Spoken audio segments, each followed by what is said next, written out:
اس حکومت کو آتے ہی کام جو ہے وہ مہنگا پڑ گیا۔ اب اس کی ایک وجہ تو یہ ہے، یہ حکومت عوامی مینڈیٹ کے اوپر نہیں کھڑی، یہ ہم سب کو پتا ہے، اور یہی بات آج مظہر عباس صاحب نے اپنے مضمون میں لکھی ہے کہ مائنس عمران تحریک انصاف الیکشن ہوا مگر نتائج پرو تحریک نکل آئے۔ اسے کہتے ہیں کہ جمہوریت بہترین انتقام ہے، اب جتنی جلدی ہم اسے قبول کر لیں اتنا ہی اس نظام کے لیے بہتر ہے۔ بنیادی طور پہ اس کو تسلیم نہیں کیا گیا، اور تسلیم کس طریقے سے نہیں کیا گیا کہ آج انصار عباسی کی خبر یہ ہے کہ جناب اگر جماعت اسلامی یا MWM کا حصہ بن بھی جائے تحریک انصاف تو اس کے باوجود بھی اسمبلی کی مخصوص نشستیں پاکستان تحریک انصاف کو نہیں ملیں گی۔ اب اس کی وجہ کیا ہے؟ اس کی وجہ بڑی سادہ سی ہے، وہ میں آپ کو بتا دیتا ہوں۔ وہ یہ ہے کہ قاضی فائز عیسیٰ صاحب نے اپنے پاس یہ نشستیں رکھ لیں کس طریقے سے، تحریک انصاف سے بلے کا نشان چھین کے، تو قاضی فائز عیسیٰ صاحب کے فیصلے کی بدولت اب یہ مخصوص نشستیں باقی جماعتوں کو ملیں گی، تو یوں ان کو حکومت بنانے میں آسانی رہے گی۔ تو اب آپ جب یہ دیکھ رہے ہوں کہ یہ حکومت بن رہی ہے تو قاضی فائز عیسیٰ صاحب کو مت بھولیے گا، آپ یاد رکھیے گا اس حکومت میں بنانے میں ان کا بھی بہت بڑا کردار ہے۔ اب آتے ہیں اس بات کے اوپر کہ آپ جانتے ہیں فیصل وابڈا کو۔ فیصل وابڈا جو ہے انہوں نے کہا تھا کہ مسلم لیگ نون کی 80 سے کم سیٹیں ہوں گی، 80 سے کم سیٹیں ہیں۔ اب فیصل وابڈا اگلی بات کر رہے ہیں، فیصل وابڈا کہہ رہے ہیں کہ اگر شہباز شریف کی سربراہی کے اندر یہ حکومت بن رہی ہے تو ایک تو اس کا مطلب یہ ہے کہ یہ مسلم لیگ نون کا آخری اقتدار ہے، ایک بات۔ پھر انہوں نے کہا کہ دیکھیے اس میں پی پی سارا جوس نکال کر اپنے آئینی عہدے لے جائے گی اور ملبہ سارا جو ہے وہ گرے گا ان جماعتوں مسلم لیگ نون کے اوپر۔ لیکن جو اس سے بڑی خطرناک بات ہے وہ کیا؟ وہ یہ بتا رہے ہیں کہ یہ جو حکومت ہے یہ 1.5 سال سے زیادہ نہیں چلے گی، اور 1.5 سال میں آپ کو دوبارہ الیکشن ہوتے ہوئے دکھائی دیں گے، یہ فیصل وابڈا کا کلیم ہے۔ اب اس کا مطلب یہ ہے کہ یہ جو اتنی محنت آپ نے کی ہے، یہ جو عوامی مینڈیٹ کے ساتھ بھی آپ نے کیا ہے، پھر آپ کے پلے کیا رہا، پھر آپ کو ملا کیا؟ یہ ایک دلچسپ پہلو ہے۔ اب آتے ہیں دوسری طرف جو تحریک انصاف نے کیا۔ مسلم لیگ نون تو اسے اپنی طرف سے خوشیاں منا رہی ہے۔ خبر ایک اور سن لیں، شاید آپ کو یقین نہ آئے، پتہ نہیں آپ کیسی خبر لگے گی۔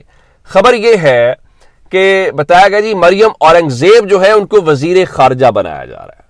اب پہلے مریم نواز شریف کو پنجاب کا وزیر اعلیٰ بنایا گیا ہے، اب مریم اورنگزیب کیسی وزیر خارجہ ہوں گی یہ آپ نے مجھے ضرور کامنٹس میں بتانا ہے۔ میں آپ کی رائے جاننا چاہتا ہوں کہ آپ کو، مجھے تو رات سے یہ دعویٰ ضرور کیا جا رہا ہے اور مجھے رات سے اس دعوے کا جو ہے وہ یقین نہیں ہو رہا۔ میری مریم اورنگزیب سے بات نہیں ہوئی ورنہ میں کنفرم کر کے آپ کو بتا دیتا، لیکن آپ کو یہ خبر کیسی لگی؟ مجھے ابھی تک یقین نہیں آ رہا کہ مسلم لیگ نون نے اتنا بڑا قدم اٹھا لیا ہو کہ مریم اورنگزیب کو۔ اچھا، اب تحریک انصاف نے ان کے لیے کیا کیا ہے؟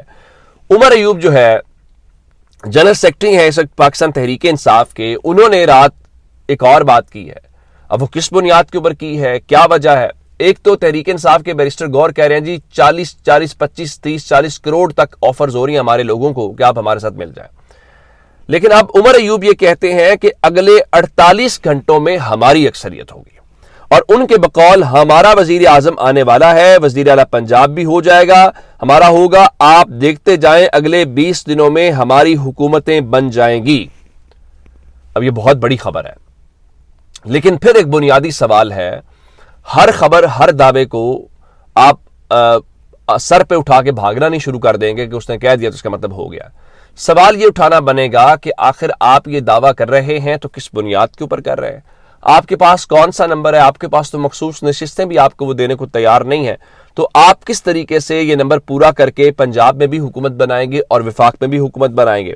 لیکن ایک پنجاب کو لے کے ایک بڑی جو خبر ہے وہ ہمارے سامنے، ایک تو مریم نواز شریف وزیر اعلیٰ بنی ہے تو کوئی تنقید نہیں کر رہا کہ بھائی وہ نواز شریف کی بیٹی ہے، شریف خاندان نے ایک بار پھر ریوڑیاں اپنے گھر میں بانٹ لی ہیں، لیکن آج جنگ اخبار کے پہلے صفحے کے اوپر جو علی امین گنڈا پور ہیں ان کی ایک تضحیک آمیز قسم کی جو تنقیدی رپورٹس ہیں وہ جاری کی گئی ہے، اور اس میں یہ پیغام دیا گیا ہے کہ علی امین گنڈا پور کی جو نامزدگی ہے وہ اسٹیبلشمنٹ اور مخالفین کو مزاحمت کا واضح پیغام ہے، اور گنڈا پور عمران خان کے انتہائی قابل اعتماد اور ہارڈ لائنر ساتھی ہیں اور وہ مزاحمت کو ترجیح دیں گے، اور ان کا خیال یہ ہے کہ جناب اس سے اب محاذ آرائی بڑھنے کا خدشہ ہے۔ دیکھیے ایک بات بڑی سادہ ہے کہ آپ یہ جو ساری باتیں کر رہے ہیں کیا پاکستان تحریک انصاف اگر یہ مزاحمت ہو رہی ہے یا کوئی محاذ آرائی ہے تو کیا یہ پاکستان تحریک انصاف نے کی ہے یا آپ نے پچھلے چند مہینوں میں تحریک انصاف کے ساتھ جو ظلم ہوتا ہم نے دیکھا ہے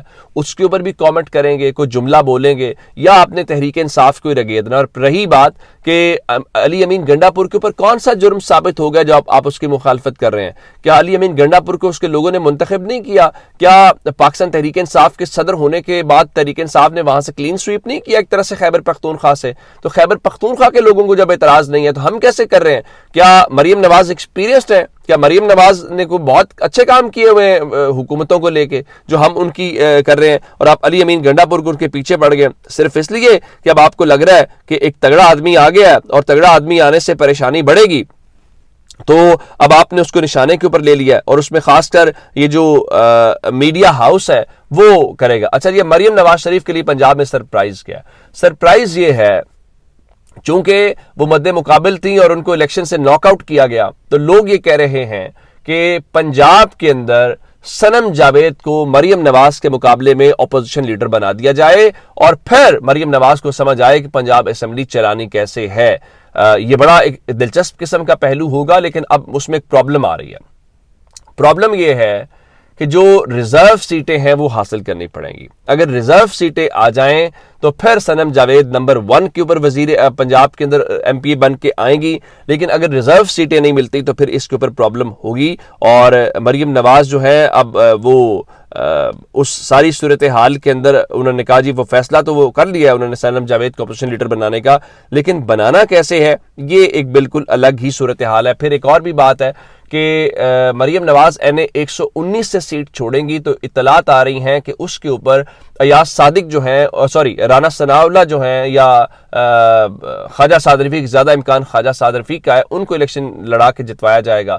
اب جتوا سکیں گے کہ نہیں سکیں گے وہ ایک الگ خبر ہے. پھر شہباز شریف کی جو صوبائی اسمبلی کی سیٹ ہے شاید اس پہ رانا ثناءاللہ کو پنجاب اسمبلی کا الیکشن لڑایا جائے.